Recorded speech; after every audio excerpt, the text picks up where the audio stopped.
Good morning, students. So we are going to continue with the chapter. Welcome back, and we will read the autobiography of Nelson Mandela. Now, I hope you all must have read the chapter by now. Now, it is always said that smooth seas don't make good sailors.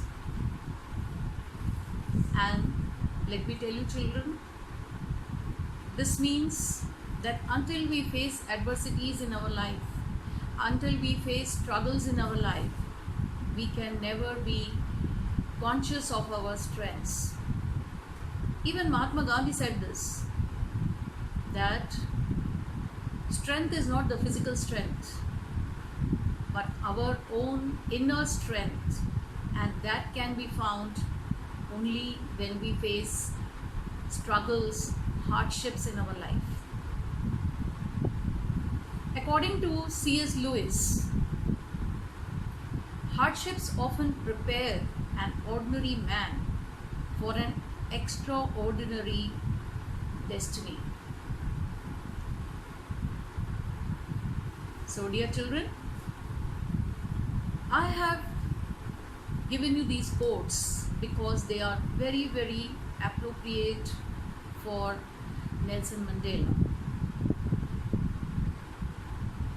From Nelson Mandela's lives, we come to know that we can be successful, we can achieve our aim in life if we are committed to that, if we are resilient, and if we are able to overcome all the hardships in life.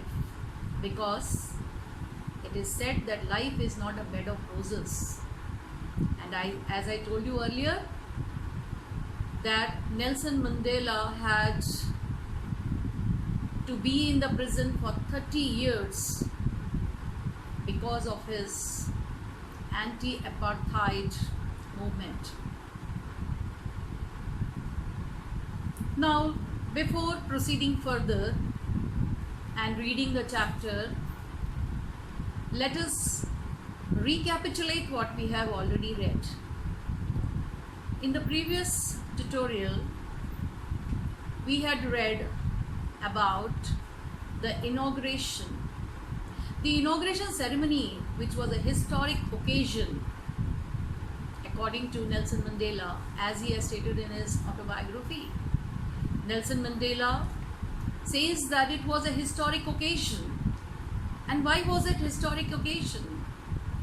Because they were able to suppress the apartheid policy followed by the whites in South Africa.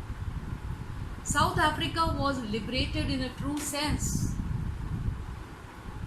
And in this liberation, Nelson Mandela was not alone.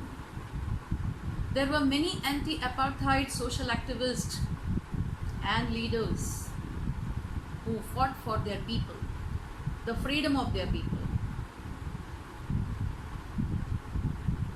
Now, in the inauguration ceremony, let us discuss why it is a historic occasion.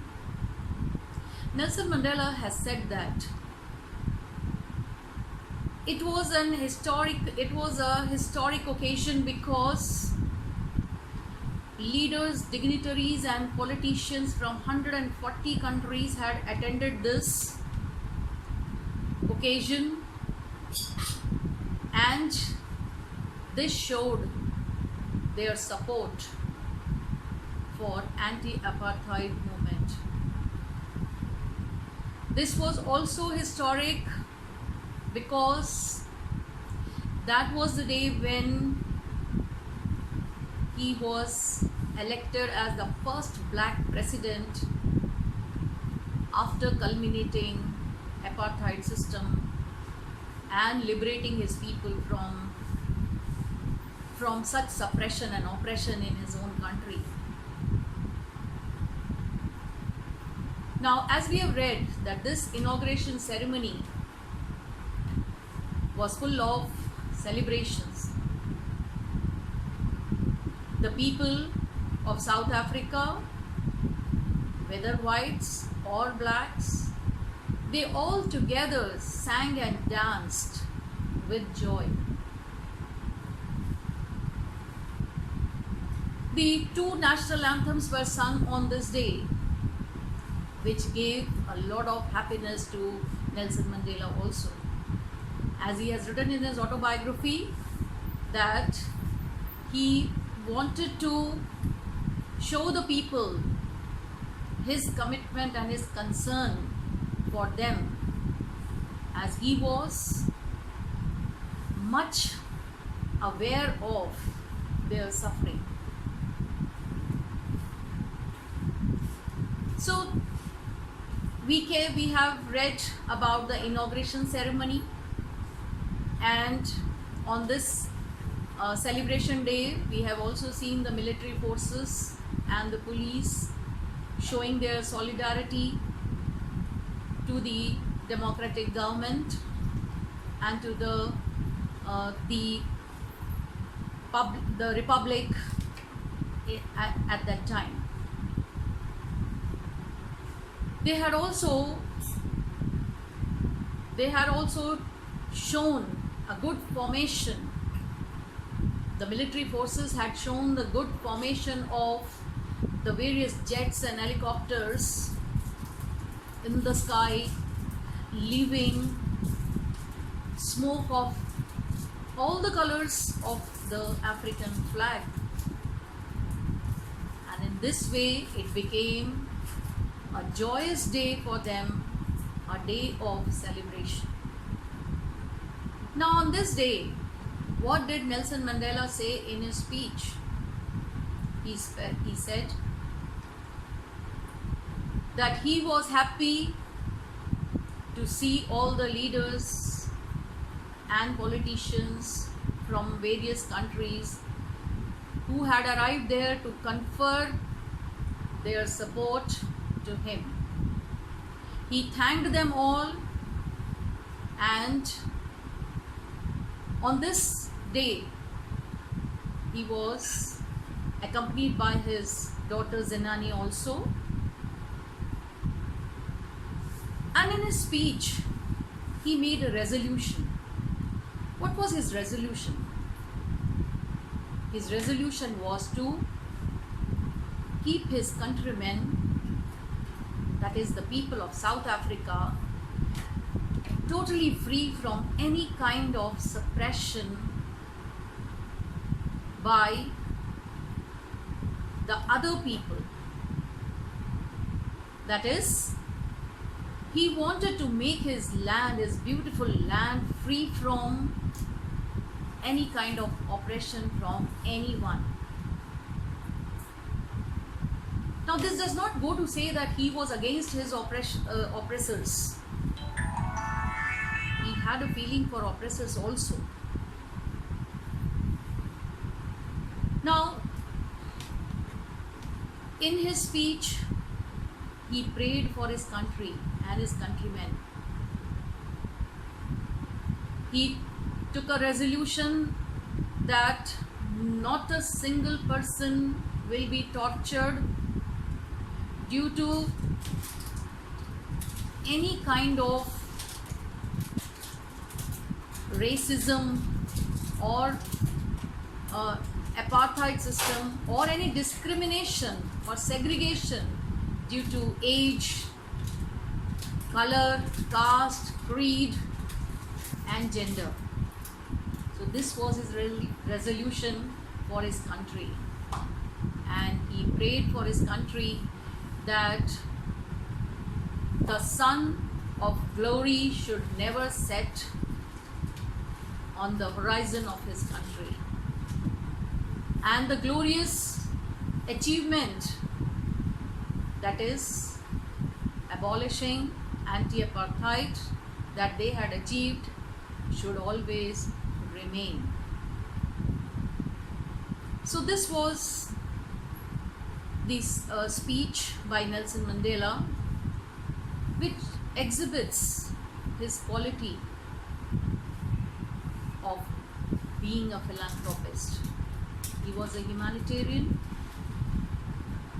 and a generous leader who was selflessly devoted to his country. Now, children, in the other part of the chapter, we will read about how he shows his gratitude, how he pays tribute to the people, the comrades. Comrades means his colleagues, the other people who were along with him in this anti-apartheid movement. So he has paid tribute to all these people, and he wished that he could show them that what was the result of their struggle and suffering. He was quite aware of all these struggles, all the suffering that they had gone through, and he has also talked about his comrades who were equally instrumental in bringing this great achievement to his country. So now, children, we will read the chapter and see what Nelson Mandela has said about his country and his countrymen.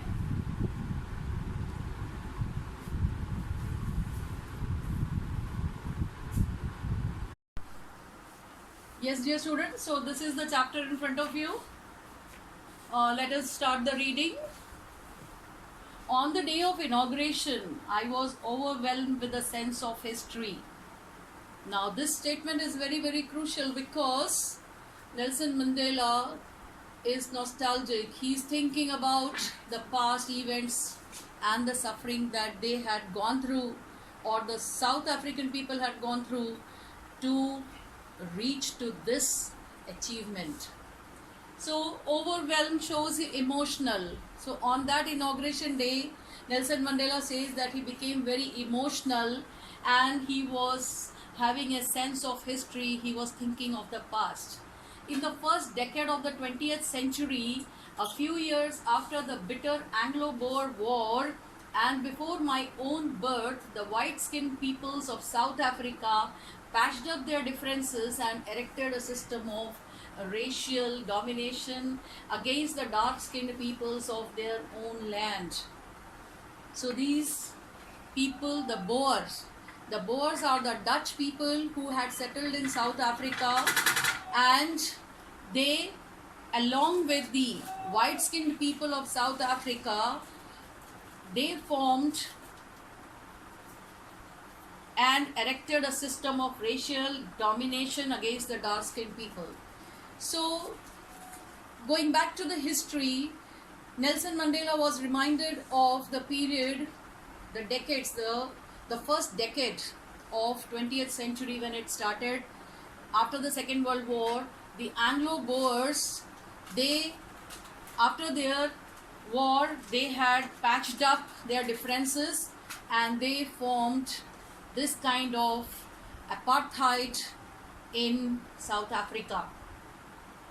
The structure they created formed the basis of one of the harshest and most inhuman societies the world has ever known. Nelson Mandela is pained, he is sorrowful at the thought that this was the most inhuman society formed in South Africa because it was the harshest and inhuman, because the South African blacks were not given their rights. Instead, they were ill-treated by the whites, and they did not even get social or political rights there. Now, in the last decade of the 20th century and my own 8th decade as a man, a decade forms of 10 years. A decade is of 10 years, as you all know. Therefore, he says when he is in 8th decade, when he was elected as a black president in 1994, he says that in his 80th year and in the last decade of the 20th century, he was going to abolish that system, and finally they had come over, they had abolished the system of apartheid. So Nelson Mandela, in his 8th decade, he says that he has overturned forever and replaced by one that recognizes the rights and freedoms of all peoples, regardless of the color of their skin. So he believes that it was a long period of struggle, but after a long period of struggle, the system was overturned and they had replaced it by the system in which rights and freedom were given to all the peoples, regardless of their skin, regardless, not concerned about what their color of their skin was. That day had come about through the unimaginable sacrifices of thousands of my people. So now in these lines, Nelson Mandela says that he is grateful to all the people who have sacrificed their lives for this great achievement. And he says, unimaginable sacrifices of thousands of my people, people whose suffering and courage can never be counted or repaid. They have achieved such a great achievement which they had never even imagined, and the people who had sacrificed their lives had suffered a lot, but their resilient behavior and the courage cannot be repaid what they have sacrificed, and they would be proud of that. I felt that day, as I have on so many other days, that I was simply the sum of all those African patriots. Pay attention to the patriots. All these people who were anti-apartheid, communist, social activist, these people who had gone before me, before him, the people who had struggled against the whites in South Africa, and he says that he has become the sum of all those African people. He says he has the courage of all such people who had shown courage to raise their voices against apartheid. That long and noble line ended and now began again with me. So that noble and long line ended. Though they died, but did not stop there. Their movement, their mission was carried on, and it began again with me. So Nelson Mandela is in the past. He is remembering his past, and he's thinking how he started, how he got the awareness against this apartheid system in his country. I was pained that I was not able to thank them and that they were not able to see what their sacrifices had wrought. Now look at the word wrought. Wrought means done, accomplished, achieved. So he is feeling sorry for all those patriots who had laid their lives, who had sacrificed their lives, and finally they had achieved this great mission. The policy of apartheid created a deep and lasting wound in my country and in my people. This is the realization of Nelson Mandela, that his people, his countrymen, the black South Africans, they were hurt profoundly. And this wound caused by apartheid has been very deep and lasting. But he was sure, he had a very positive thinking that within a few years they will be able to forget that, and they will come out of that sense of hurt. But the decades of oppression and brutality had another unintended effect, and that was that it produced Oliver Tambos, the Walter Cicillas, the Chief Lutherers, Yusuf Dados, and the Bram Fischers, the Robert Sobuquis of our time. Nelson Mandela has said that the brutality and oppression, as I told you just a few minutes ago, that hardships, when you face hardships and struggles in your life, you know your strength. And that is why he remembers all these people who were popular for their courage and their determination to go against the apartheid system. And due to this brutality and oppression, what happened? It was unintended. It did not mean to bring about something positive. Nelson Mandela feels that something positive also happened because of this oppression.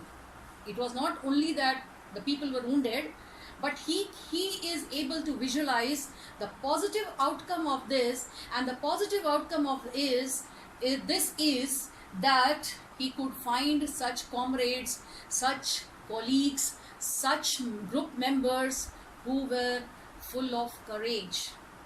And these people also contributed towards the liberation of their country. They showed their courage, wisdom, and generosity that their like may never be known again. Their like may never be known again. That these people had so much of wisdom and courage and generosity that no other person will be seen in the coming future. No, like many, like may never be known again. They will be always known to all the South African people. Perhaps it requires such depths of oppression to create such heights of character. The beautiful statement by Nelson Mandela, he muses on the thought that perhaps suppression and oppression is one force that can create heights of character. As I told you, that smooth seas don't make good sailor. And this is what Nelson Mandela means. My country is rich in the minerals and gems that lie beneath its soil, but I have always known that its greatest wealth is its people. He is proud of his people. He is concerned about his people, and therefore Nelson Mandela feels that besides his country being very rich in its great gems and minerals and gold, but the greatest wealth is its people. So taking care of his people, so the advancement of his people, the progress of his people was more important for him. They were finer and truer than the purest diamonds. He loved his people very much, and this is the true feeling of a patriot.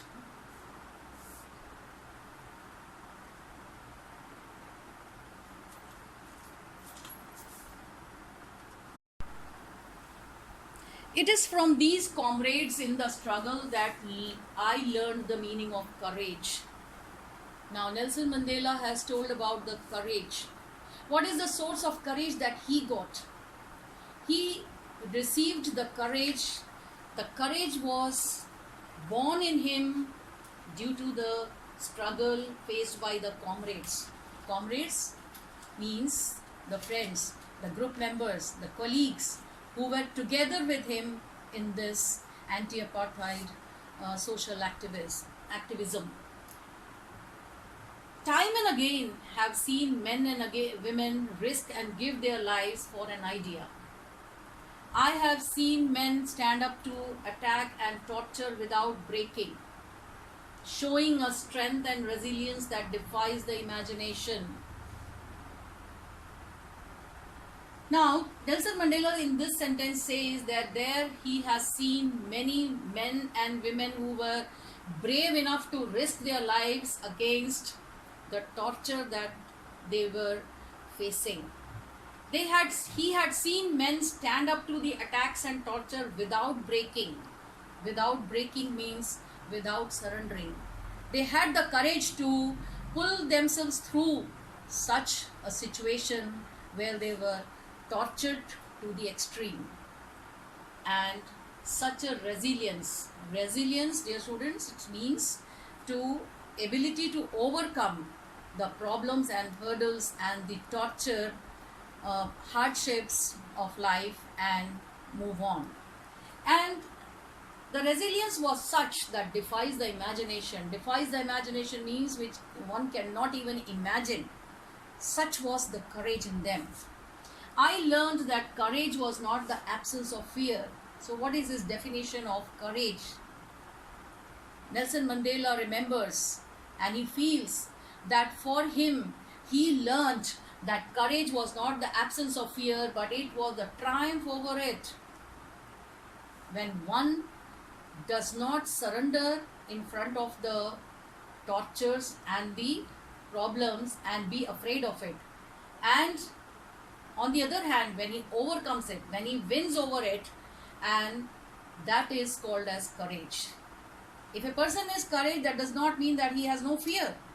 He has fear, but he overcomes that fear. The brave man is not he who does not feel afraid, but he who conquers that fear.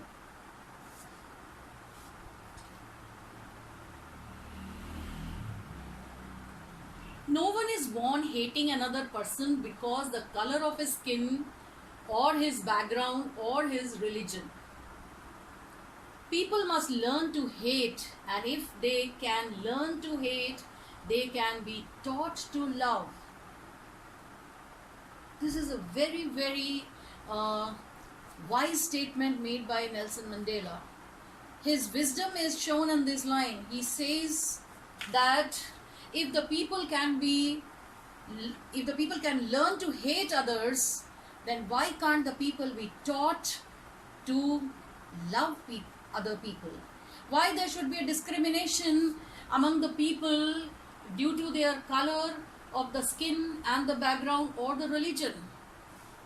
So he wants to say that everybody is equal and we should love mankind. So when it is so easy to hate others, then why is it not easy to learn to love people? Because for him, love comes more naturally to the human heart than its opposite. Opposite is opposite of love. He says love comes to the people more naturally rather than its opposite, that is hate. Even in the grimmest times in prison, when my comrades and I were pushed to our limits, I would see a glimmer of humanity in one of the guards, perhaps just for a second. Nelson Mandela never hated people. And he could never see the hatred in the people in front of him.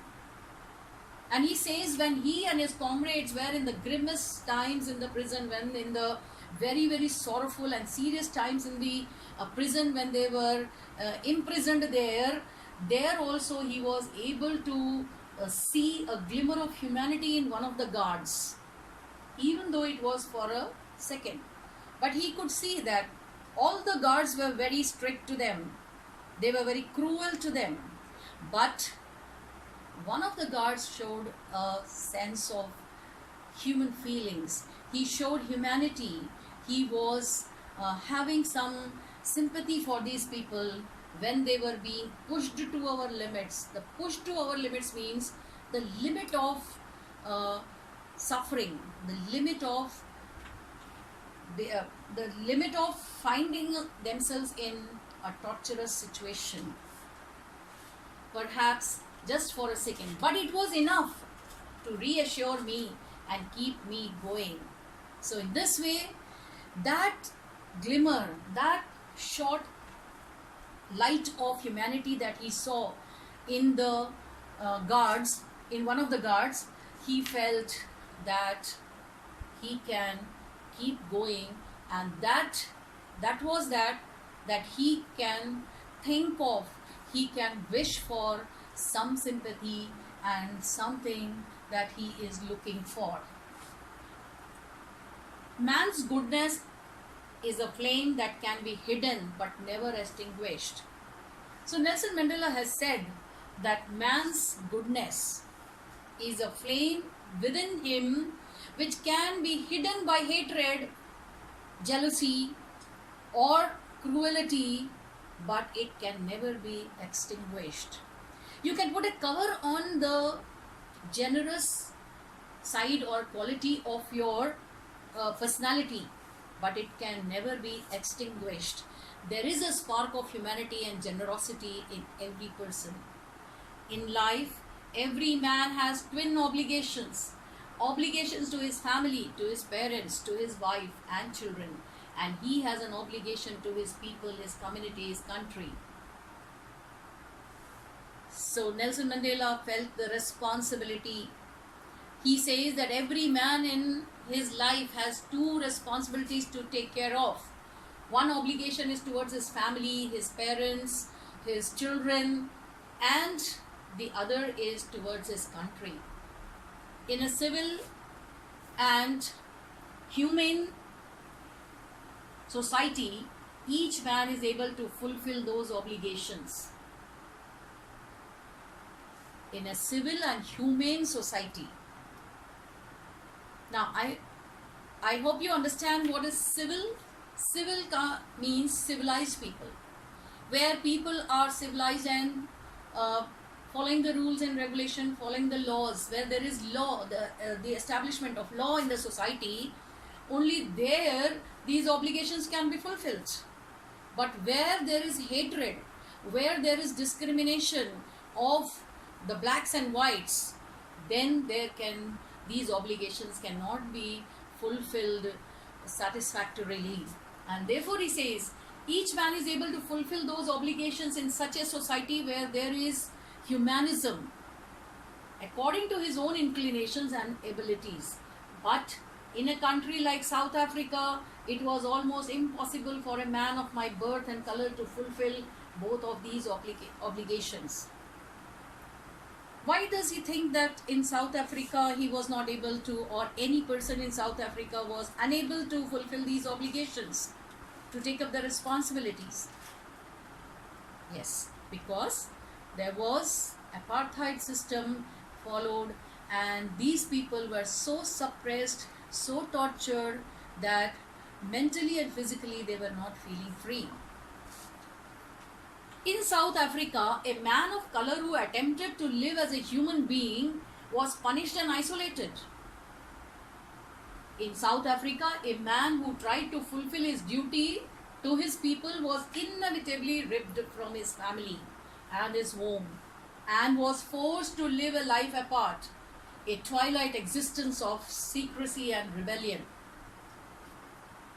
Now, a twilight. Let us pay attention to the word twilight. Twilight is half shady and half light.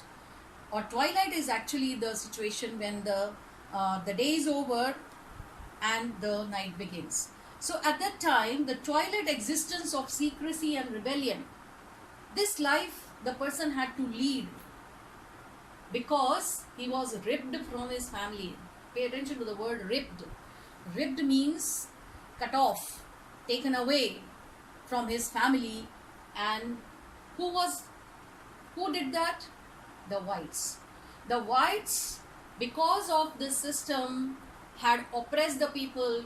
And in South Africa, any person who showed his duty and responsibility towards his people, they were taken away from their families and they were in a twilight existence. I did not in the beginning choose to place my people above my family. In the beginning, Nelson Mandela says that he was worried and anxious about his own family. He did not place his people means his countrymen, above his family. That means his priority was his family. But in attempting to serve my people, I found that I was prevented from fulfilling my obligations as a son, as a brother, father, and a husband. So his priority was his family, but he was also concerned about his countrymen. But he realized that in such a state of, or in such a condition in South Africa, in his own country, when he was concerned about his countrymen, the freedom of his countrymen, he was not allowed to fulfill his responsibility as a son, as a brother, a father, and a husband. That means he was ripped off from his family.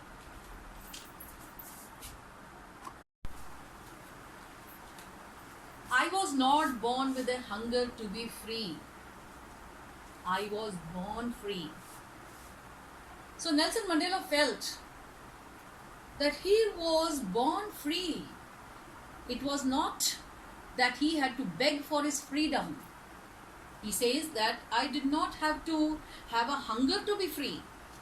I did not have to fight for my freedom. It was my birthright. I was born to be free, free in every way that I could know.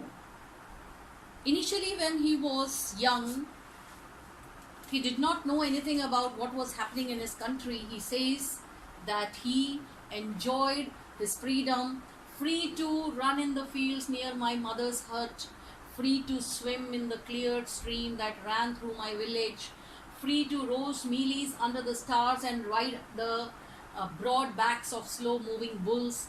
As long as I obeyed my father and I abided by the customs of my tribe, I was not troubled by the laws of man or God. See how he is contemptuous. He, in a manner of contempt, says these laws of man, these whites who had made this law of apartheid, he did not realize it when he was young. Because when he was a small child, he was enjoying near his mother's hut. He was running around, free to swim the clear stream and enjoy in the mealies under the stars. Mealies are the maize, the corn that they used to roast and eat, and ride the broad backs of slow moving bulls. And he feels that as long as he obeyed his father and abided by the customs of his tribe, he was not troubled by the laws of man or God.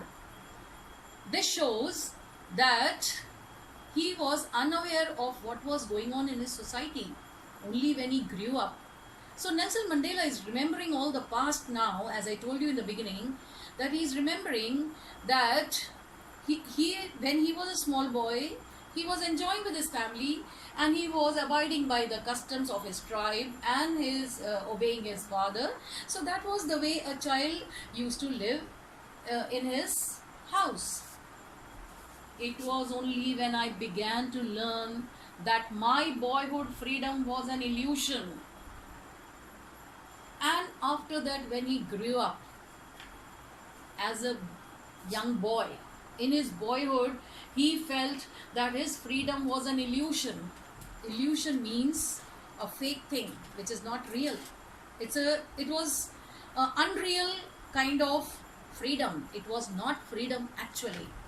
When I discovered as a young man that my freedom had already been taken off from me. And when he had become young, the freedom had been taken away from him, that I began to hunger for it. And he felt that he was being suppressed.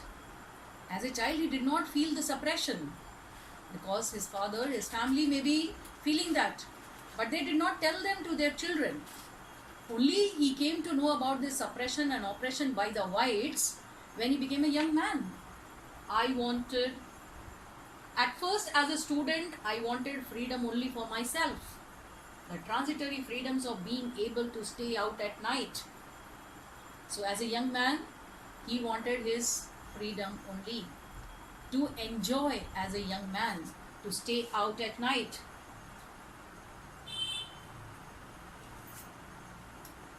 Read what I pleased, go where I choose.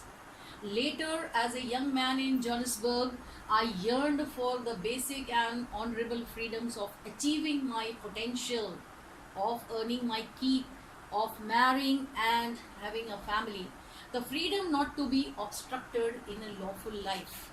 Now pay attention to the word lawful life. Nelson Mandela feels that in any country or any place where law is being abided by the people, a lawful life is being lived by the people, where there is no suppression and oppression, there the people can have freedom to choose what they want to do. And in Johannesburg, he yearned for it. Yearned means to long for it, to wait eagerly to get such kind of freedom.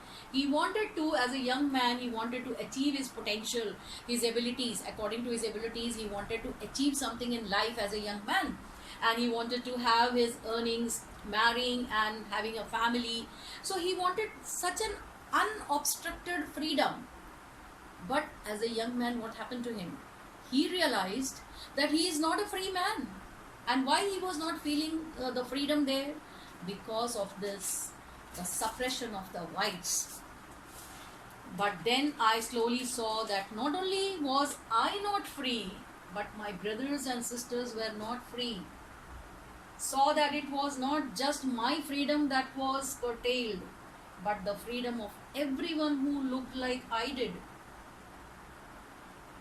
Now, Nelson Mandela understood this apartheid system in his country, and in his tribe also. He felt that his brothers and sisters here, also the family members maybe, and also all the brothers and sisters, people of his tribe, people black skinned, all these people were not free.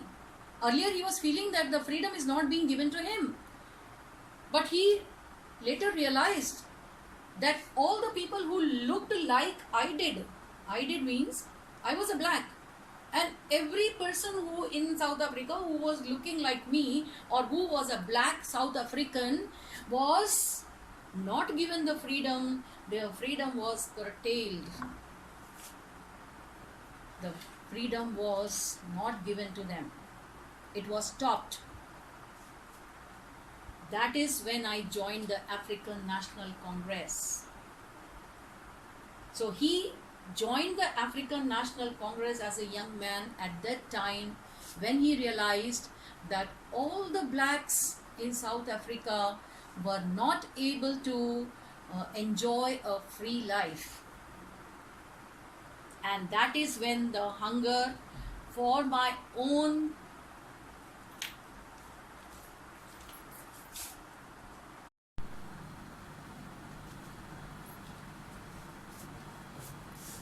So it was that time when the hunger for freedom was ignited in his mind, not only for himself, but also for his people. It was this desire for the freedom of my people to live their lives with dignity and self-respect that animated my life. Animated means to put into action. And Nelson Mandela says that he spiraled into action because of his people and his own freedom. He felt that they were deprived of self-respect and dignity. They were not living a free life, which means the life of dignity and self-respect. That transformed a frightened young man into a bold one. And how did he become courageous? The hunger for freedom for his people and for his own self, for the people of his tribe, became the source which transformed a frightened young man into a bold one. Frightened young man, Nelson Mandela. Frightened because of this suppression of the whites initially. But then he thought, why they should not be living a life of freedom, a life of self-dignity. And therefore, he became a bold person. He says that is how he transformed, he got changed. He developed courage in him. That drove a law-abiding attorney to become a criminal. And therefore he feels that he was a law-abiding attorney. He wanted to abide by the laws, but suddenly revolted and became a rebellion against the law. That turned a family loving husband into a man without a home. He was a family loving husband, he had a family, he had children, but he says when he started fighting for struggling for the hunger of this freedom, then he changed into so many things.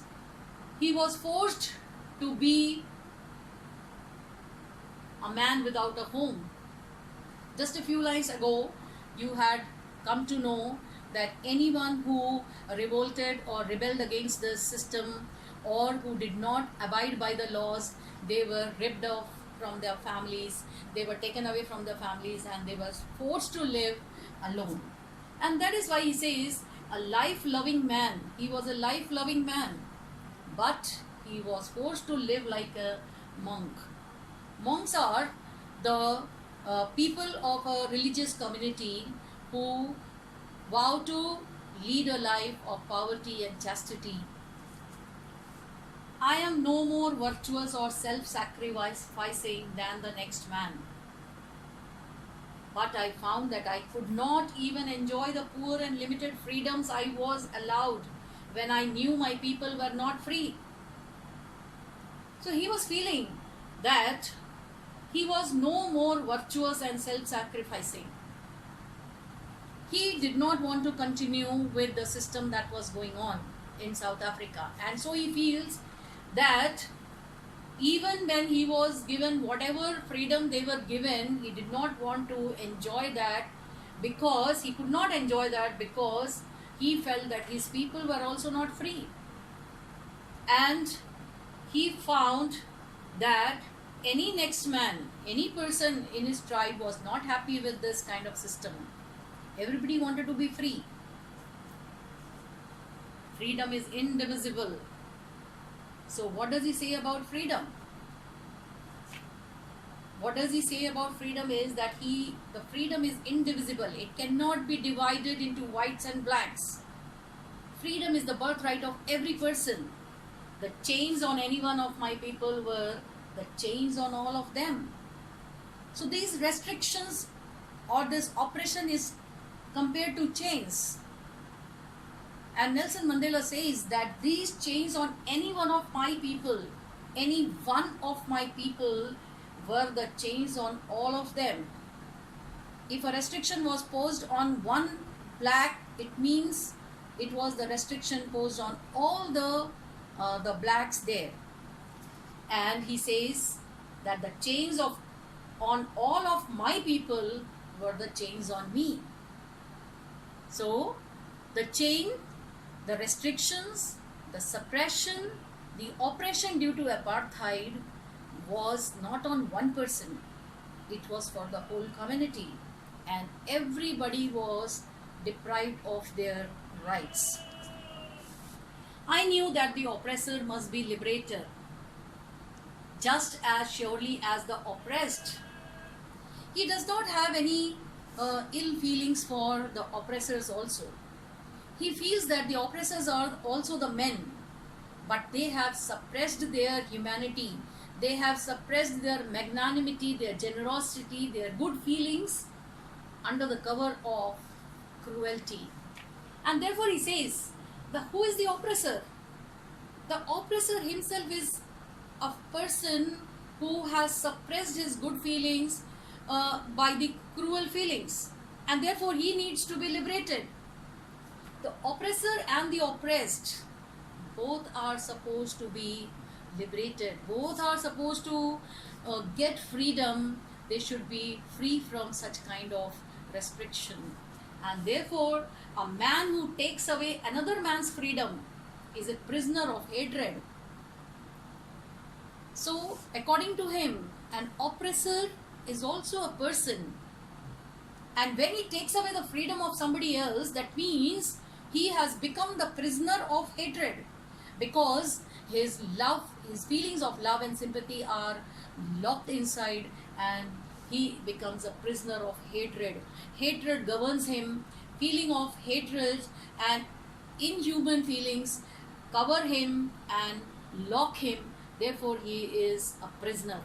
He is locked behind the bars of prejudice and narrow mindedness.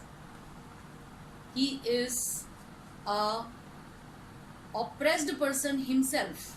The oppressor himself is oppressed and he is locked behind the bars of prejudice and narrow mindedness.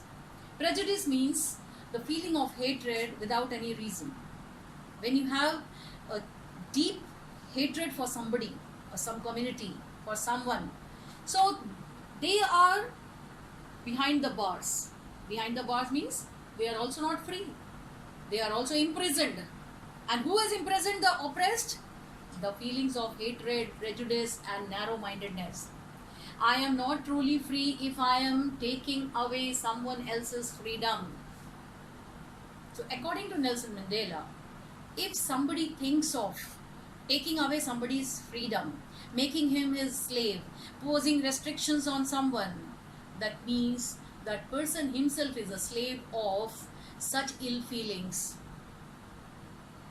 Just as surely as I am not free when my freedom is taken away from me.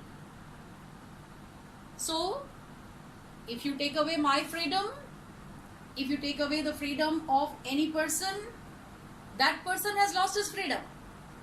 But the person who has taken away the freedom of the other person has also lost his freedom, because he is suppressed by the feelings of hatred and narrow-mindedness. The oppressed and the oppressor alike are robbed of their humanity. So both the oppressor and the oppressed, they both are deprived of the human feelings. Therefore, he took a resolution that the people of his country will never be oppressed. And therefore, dear children, now we will just conclude the chapter by counting on what Nelson Mandela stands for. He is the symbol of anti-apartheid system, and he became the global symbol of restricting such kind of system, not only in his own country but all over the world. And therefore he has achieved such success and become a great man. Thank you.